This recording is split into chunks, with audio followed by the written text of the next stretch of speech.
Welcome to the party, pal. Your friendly neighborhood master of chaos back with you once again. Welcome back to the theater.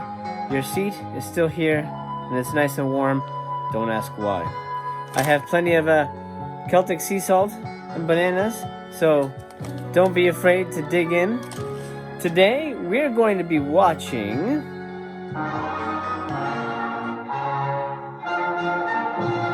That's right, my friend. We are 4 movies deep into the Zatoichi film series, and we're presented today with a very interesting entry, one that I find myself of two minds on. But I'll get to that later on. Right now, let's get to the details. Part 4 in the series, ZATOICHI the Fugitive, also known as ZATOICHI Kyojo Tabi, is from 1963, runs 86 minutes, and stars Shintaro Katsu as ZATOICHI and Masayo Banri as Ohtani. First and foremost, this is a beautiful looking movie. It is gorgeous. It's also the first ZATOICHI movie that feels colorful. I mean, it's the second color film in the franchise, but it's also the brightest film in the franchise. It's the first movie, if I'm not mistaken, that is almost entirely shot in sunlight. Most of the other films were very stagey, filmed on very atmospheric sets. This film features a lot of sequences, especially the final battle, the last 20 minutes of the movie, right out in the bright daylight, and it's nice and big and epic, and it really opens up the picture, which I appreciated from a cinematographic? Yeah, that's the word. From a cinematography standpoint, there you go. That's a little less tongue twisty. That's good. I'll be honest, for the first half of this movie, I was going to rate this film a 1 samurai sword. If you've been with me from the beginning, the Zatoichi movies, we are rating between 1 through 5 samurai swords. This was going to get the dreaded 1 samurai sword, mainly because the plot was very meandery. I was expecting from the title to have Zatoichi on the run, some kind of fugitive situation. Maybe he's accused of a crime or something. That doesn't really materialize. That actually isn't even a big part of the movie, the whole fugitive aspect of it. What is happening in the movie is, little by little, we discover that it's kind of a Romeo and Juliet type situation. One Yakuza gang member, a young sort of heir to this Yakuza territory, is in love with the daughter of another rival sort of Yakuza gang boss. So that gang boss does not want his daughter to be with this young boss, and so they sort of have a rivalry going on where the father hires a skilled samurai to go after Sakiji. Sakiji is the Romeo in this case, and our friend Zatoichi finds himself inadvertently as the protector of young Sakiji.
I should also mention that the samurai guy that was hired, the hired sword that's supposed to kill Sakiji, is married to none other than Ohtani. Ohtani is somebody that I haven't really mentioned in these reviews because I felt she was essentially superfluous. However, she does come back again and again, and she's here in, sadly, her final appearance. Ohtani was the girl that fell in love with Zatoichi all the way back in the first film.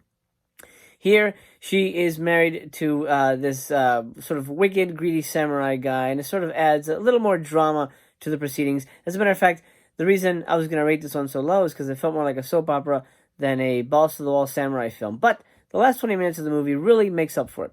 So here's what happens. Sakiji sort of feels like he's been made a fool of, and the Yakuza bosses sort of push him into killing Zatoichi to sort of like earn his spot as the young heir of his territory. So he decides to hire this samurai, Otani's husband, to help him kill Zatoichi, and we get this scene.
Every Yakuza gang in the area storms that little abandoned house, and now Zatoichi is more than outnumbered.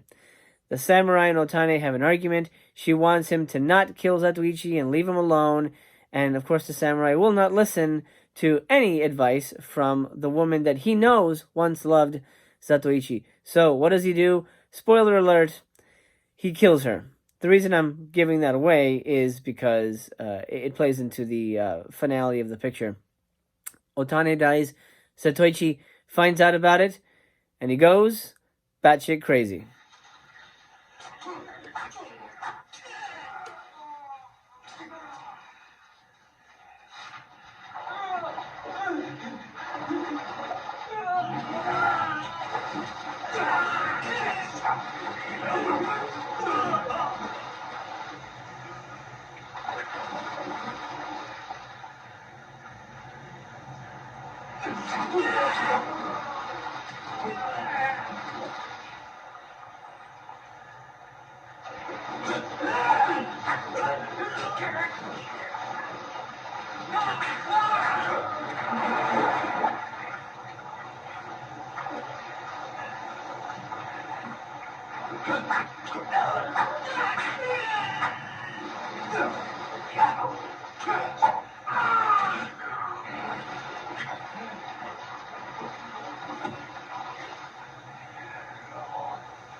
Eventually, Zatoichi and Ohtani's husband face off in the film's final and very tense battle.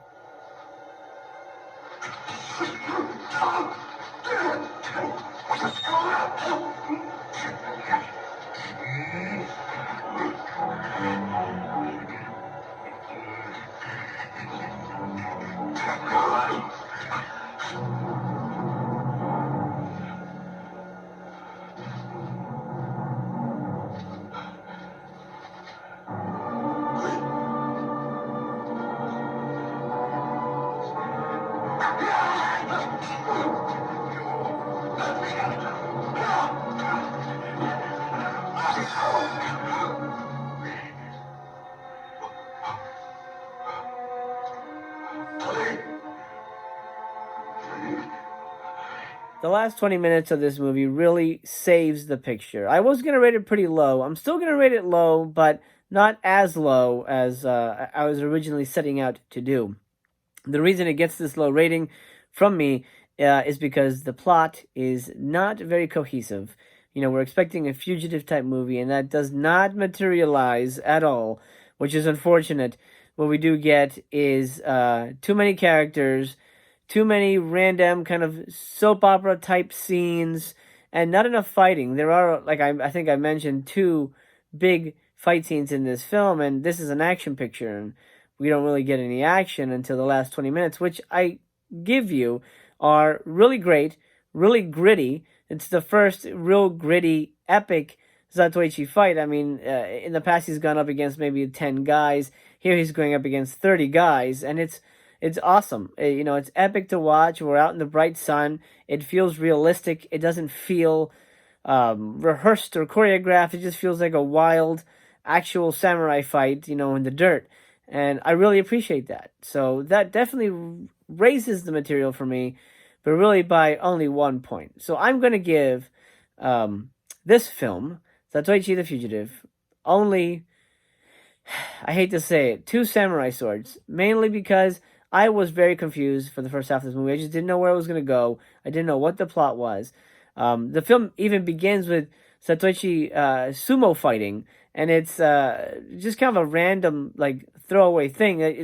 I'm not even sure if that was supposed to lead to anything. I still get the impression that these movies are sort of being written on the fly, and which makes sense because this was made the same year as Part 3. You know, they made 25 films in 11 years, so I'm gonna assume that they were rushed productions. I just wish they had more cohesive storylines to tie it all together. This just felt very flimsy to me in that department, and there's too many characters sort of keep track about what's happening and who's where, what's going on, what is Satoichi's part in this. I mean, he almost feels like a superfluous character until the very ending. And if it wasn't for Ohtani, there really wouldn't be any huge emotional connection for him in this plot line. That being said, the finale is fantastic, and I recommend you watch the film just based on that. Now, if you came in cold and just watched this film out of sequence, whatever, you'd be like, whatever, it wasn't that good. I didn't really get it. But watching it as part 4 of a series, it again is enriched because it is a part of a whole, and that further proves that the Zatoichi movies really, unfortunately, only work as a series. You can't watch these movies out of sequence because there's just too much continuity built in there, which I appreciate that they're doing. I appreciate that they're keeping it all linear, for the most part, in terms of, like, where Zatoichi is, you know, in this point in time in the story. Well, my friend, that's it. That was Zatoichi the Fugitive, Part 4 in the Zatoichi franchise. I hope you enjoyed this review. I'm not sure if it piqued your interest into watching the movie, but you know, they can't all be winners, unfortunately. I look forward to watching Part 5 with you. I hope you'll stick around with me for that. Mastercast Theater is always open for you. There's always a seat reserved for you, and there's plenty of snacks. My friend, I hope this video has found you happy, healthy, and well. Until we meet again, I wish you a very pleasant good night, wherever you are.